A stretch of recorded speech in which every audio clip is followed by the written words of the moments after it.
Hello and welcome back to The Lion's Den. I'm your host Matt as always, and we're counting down the number of episodes left of this podcast. I know, I'm very sorry. I said to myself, I've kind of hit that point now where I think it's possibly not going anywhere for whatever reason, and I don't know how to fix it. So 150, that's the goal. That'll probably get us to like mid-December or like maybe first week of December. So woo! Fun way to end the year, I guess. Anyway, I keep peeking the microphone somehow. That's really bad.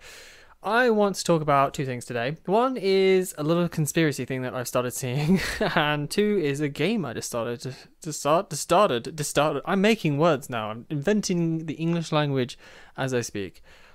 Let's move on. It's conspiracy time, right? Okay. I, as a human being, had not straight teeth, because probably most people don't have straight teeth when they're born. You'd be very lucky to have all of your teeth grow in perfectly straight.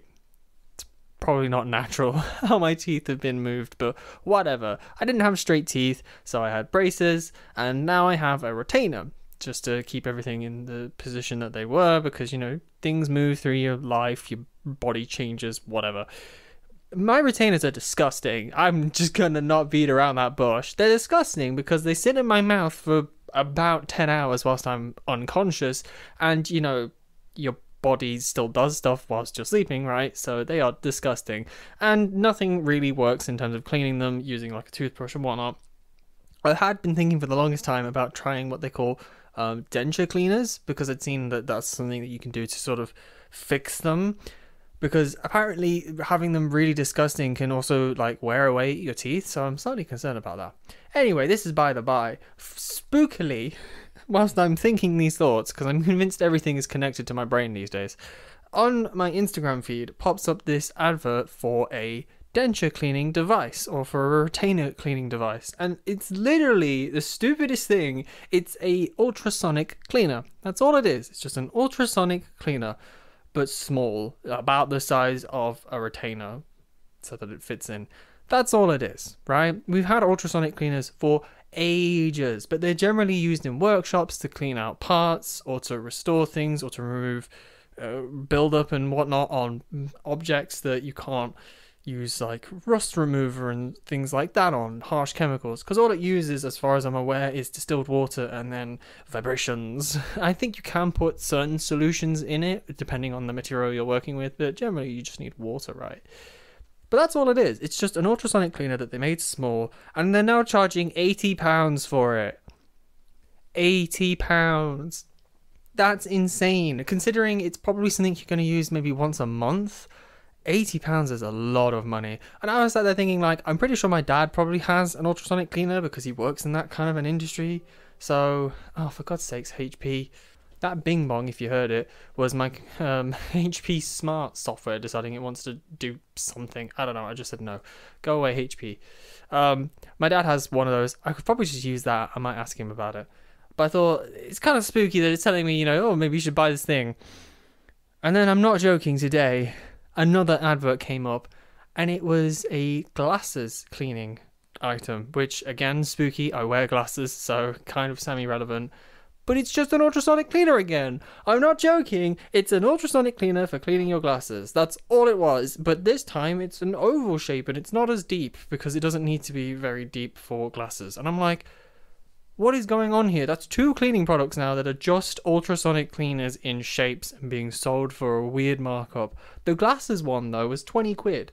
I'm like, why is that one 20 quid? But if I want it as a circle, it's 4 times the price. What is going on here? Either way, I think there's a conspiracy to try and make people buy ultrasonic cleaners. Just starting it stuff, right? Let's move on to the slightly more interesting thing is, I decided, because I'm weird, that I'm gonna start playing Banjo-Kazooie. So Sunday I started playing Banjo-Kazooie, because why not? I have never touched Banjo-Kazooie, because it came out on the N64, which was literally made before I was born. So there was nothing I could do about that.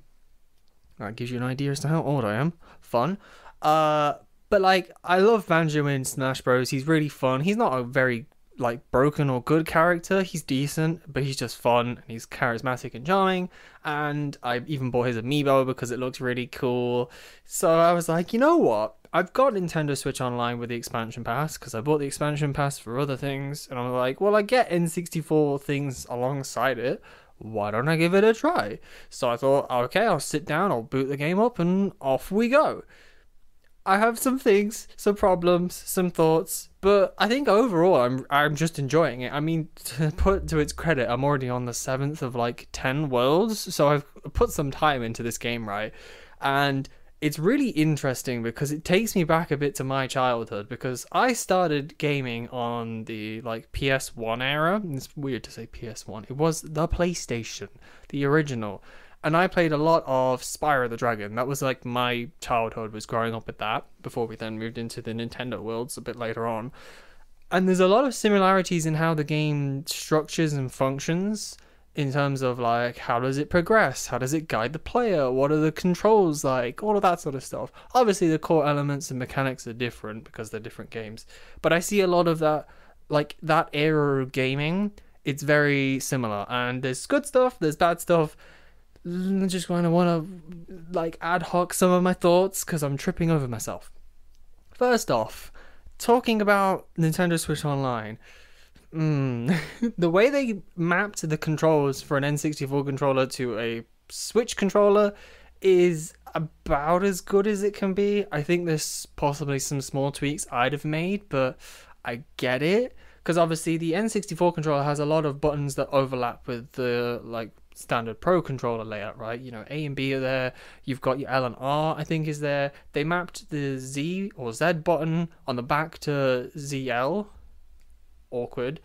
And then it's like the C buttons is where it becomes complicated, because there's 4 C buttons, but not enough buttons on the modern controller for that many, plus the A and B and the L and R. It gets weird. The way they did it is they made Y left and they made X down. I assume most games use down more than anything else. And then they made the right stick the entire C pad, which is awkward because you then miss input. And you can also press ZR to access the face buttons as the C stick. It's weird, but you kind of get used to it. You just learn muscle memory as to what combination of buttons you want to press to do certain actions in game. So that's the only thing. And also, I think the sensitivity of the left stick is completely borked. It does not work at all. Like, I feel I should be able to do minute control in game, but I just can't. It's very off feeling, and it's very frustrating because there's a lot of like really tight platforming that requires precise control, and I just don't have it. Whatever, working with it, and I've gotten far enough that it's not a problem. So one thing I really like about the games of this era is they just kind of get out of the way, which I really like, but can also be a bit of a hindrance. So the fact that I have modern guides is really useful. The game sort of teaches you things as you go, but then hides a lot of stuff at the same time, and unless you just know to be inquisitive and look and explore, you'll probably miss a lot of stuff, which I certainly did. That's why guides are useful. It's really cool because modern games these days put so much stuff on your screen, like maps, counters, health bars, so much stuff just all over the screen. But in those days they had tiny 3x4 CRT monitors to work with, right? They couldn't afford to waste screen space with item elements. So when you're actually just playing the game, there's nothing but the game on screen. And I love that. I think it looks gorgeous that way. It just lets you play, and that's really fun. This game has a lot of hidden secret stuff, and one thing I really enjoy about this game is there's almost zero backtracking. The hub world has backtracking, which makes sense. You know, you open areas, things interconnect and whatnot, that's cool. But every level bar 2, which they put right in the middle and you can just switch between them, every level can be 100% completed from the get-go, and that's super nice, for certainly for me, who has kind of like mild OCD of wanting to do everything before moving on, because going back's annoying. It's really charming. The moves are really fun, and like I can see where the Smash character drew all of its inspiration. That's really awesome. I love seeing that. And the music's really like upbeat and bouncy and fun and just kind of gets stuck in your head. One thing I will say is the game is kind of punishing. So Nintendo Switch Online allows you to do save points or like suspension points, which I'm so glad for, because there are certain things that are just utterly brutal. Like collecting the 100 notes in every level. If I didn't have suspension points, I would not have bothered. But the problem is you need them to progress in the game, which is really annoying. I think if you die in a level, all of the notes reset and you have to do them all again. That would have taken me forever, and I'd probably have given up on the game by now. But yeah, it's just really nice. And I think if you haven't played it before, it's definitely well worth trying, especially if you've got Switch Online, right? It comes with your subscription. You might as well sit down and have a play with it. I'll see how I go, see how far I get with it before I want to bang my head against the wall. I haven't actually had too many frustrating experiences. There is a water level. There always is a water level with games of that era, and it's horrible, not gonna lie. Thankfully it's the third level and you get it out of the way, and then you never have to touch water in that kind of a context again, so there's that. And I have gotten lost a few times in the hub world, but other than that, really nice. So yeah, hope you've all enjoyed listening. Stay safe, and I'll see you all next week. Bye.